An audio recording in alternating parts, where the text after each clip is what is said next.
Afternoon, guys. We will start with the broadcast section with no embargo, followed by an embargo section for 10:30 p.m. tonight. No live tweeting during the broadcast section, and use microphone provided. Michael. How you doing, Andrew? Right? I'm good, Mike. I really like the interview you had this week, Australian telly. I'm sorry if it's going to maybe repeat yourself a little bit, but just in terms of the 4 defeats, but sort of you relish in it and the challenge over the next few years, if you just sort of tell us more about that, because I just enjoyed the whole interview, basically. Yeah, I think I know which one you're referencing. Yeah, look, I think I've been pretty consistent in saying that you know, we've got a sort of a challenge at the moment, a short-term challenge, but I always believe that they're a constant in any kind of significant sort of rebuild you're doing, you know, that the challenges will always be there. It's how you approach them, how you tackle them, because invariably there'll be another one down the road. And, you know, provided you get through them in the right way and with the right sort of attitude.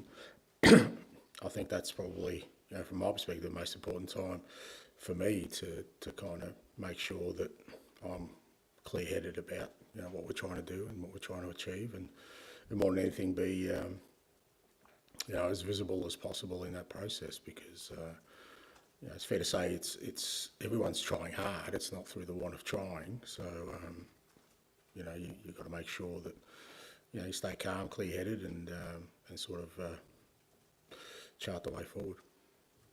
Over the last few weeks, do you feel maybe there's more to do, and there might be more players than you realise that might just not be the ones you need going forward, though, and tougher decisions might need to be made in the summer? No. I mean, you know, again, I think I've tried to be as consistent as I possibly can in saying we've still got a long way to go, and that hasn't changed from the moment I started till now. And I think sometimes, if both in a positive and negative sense, if you go on sort of short-term stuff, you're liable to jump at the wrong conclusions and wrong decisions. Again, the planning for the summer's been well in hand for quite a while. We know what we need to do. Nothing in that sort of space has changed. So, you know, for me, how players deal and staff deal with adversity is more important in terms of our growth than sort of a reflection of us needing to make more changes. There was a nice moment at the end of the Liverpool game, and we've been running that on Sky all week, where you're with the supporters and you're pounding your heart and then you're touching your head. What was the actual message there? Mate, I really can't recall, to be honest. But look, I understand what the fans are going through at the moment, and it's never nice when you go through these periods. But as I said, I think, you know, I don't think it's through the want of trying, and I still firmly believe we're on the right track, and this is just, you know, some of the growing pains you need to go through, and as much as you'd like to, you know, avoid it, it is part of the process of growth. And you know, for fans, for us as a football club, is to understand that the road forward is a challenging one. But every time we get through these periods, I think we come out stronger, and hopefully that'll happen this time. And finally, big weekend for the football club and Spurs women. I've got a huge FA Cup final. Just wanted to Massive. Yeah, no, massive. Rob and his players have been outstanding this year. I think the whole year.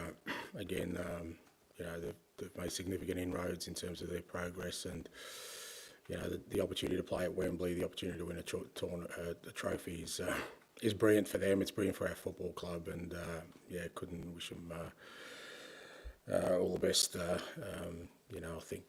think they'll acquit themselves well. They've shown some real good sort of resilience during the year, and I think they'll hold them in good stead. Thanks, mate. JD. JD Dyer from PLP. And good afternoon, first of all. Good afternoon, mate. As you're well aware, obviously, failure for Burnley this weekend will lead them back to the Championship. I just want to know from your perspective, how do you mentally get your team ready for a team that's going to be on the verge of desperation and probably come with an extra edge this weekend? How do you mentally get your team ready for something like that? Yeah, I think, again, I'm pretty consistent in saying that I think you've got to sort of block that stuff out. And what's really important is that we kind of prepare ourselves for another big challenge, for sure. But, you get to this time of the year and most of the games are games of consequence. Everyone's playing for something. We're certainly still playing for something. You don't want to fall the trap of kind of, expecting something different other than a really tough opponent.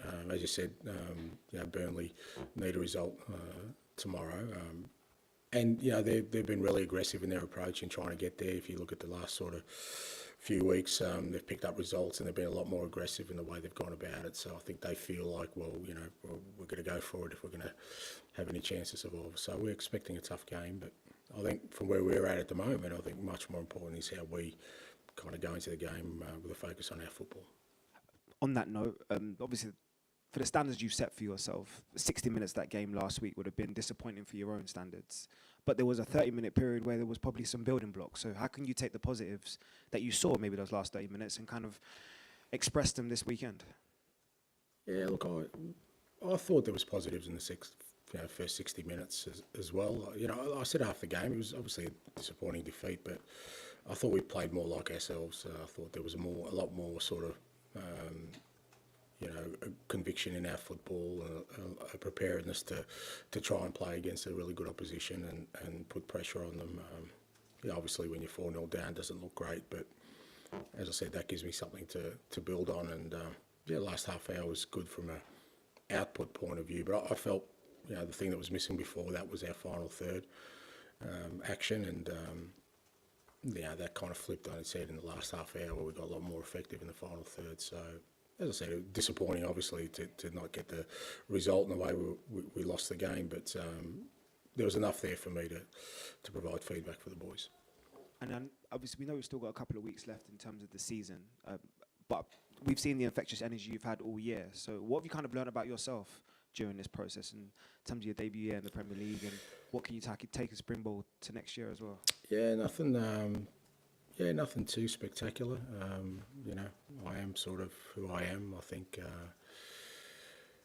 I haven't sort of I've resisted the notion to try and change the kind of person I am, and it's not easy in the Premier League with all the attention and scrutiny, and everything you say and do is kind of measured. And it's very easy to sort of get distracted by that. But I think nothing I've learned about myself this year that I didn't already know is that I'm not a perfect human being, mate, and I'll keep moving on. Perfect. To JD, to Dan, please. Hi, Ange. Can I ask you about left back? Ole Skipp came on in Liverpool and did quite well, I thought, for half an hour. Is he in contention to play that role? Yeah, look, we've been working with Skippy last few weeks. Obviously, when we lost Destiny, then we lost Ben, and we kind of left with Emerson, who's not really left back, and we're kind of looking around at options, and training, we've just been using him in that space. I thought he did do well when he came on. Look, I guess the way we played fullbacks, certainly with some of the positioning, he wouldn't be, he wouldn't be too unfamiliar with some of the positions he'd need to take up as a midfielder. So he's an option for us. I think we need another option because we've got 3 games this week, and we've only got got sort of Emerson as sort of a backup fullback at the club, so it's an option for us. I wonder if I could just ask you directly whether Skipp is part of your plans going forward, because there was a period a few games ago where he wasn't getting in the squad at all, and it feels like he's probably at a part of his career where he needs games. So do you see him having a future here? Yeah, I don't see any reason why not. Yeah, he probably feels like, he could have played more this year, and again, I think, the way the sort of season's gone for us in terms of our games program, he's probably one of the ones that suffered because we haven't been able to sort of, get the sort of game time rotations we needed through the year. But I see Skippy as part of our future. Thanks. Ali, please.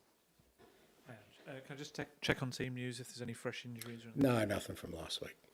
And, you mentioned there about the extra scrutiny you have, and obviously you've very much stuck to the person you've always been. But I think you've also mentioned in the past about maybe sometimes having confidants who you've spoken to. And has there ever been kind of moments this season, or more moments where you've slightly wavered, or anything about?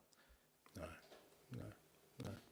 I'm sorry to disappoint. If you want me to crumble, I can pretend, but I'm fine. I'm all good. I've loved and enjoyed every single second of it, mate. Even these Friday half-hour little powwows we have, mate. It's all been brilliant. I've loved every minute of it, and the confidence I have, we just talk a bit of crap for an hour or so because we're all going through similar stuff. But I'm in a really good space. Good to hear. On a slightly grander powwow, you went to Buckingham Palace this week. Just wondering how that came about and what was it like?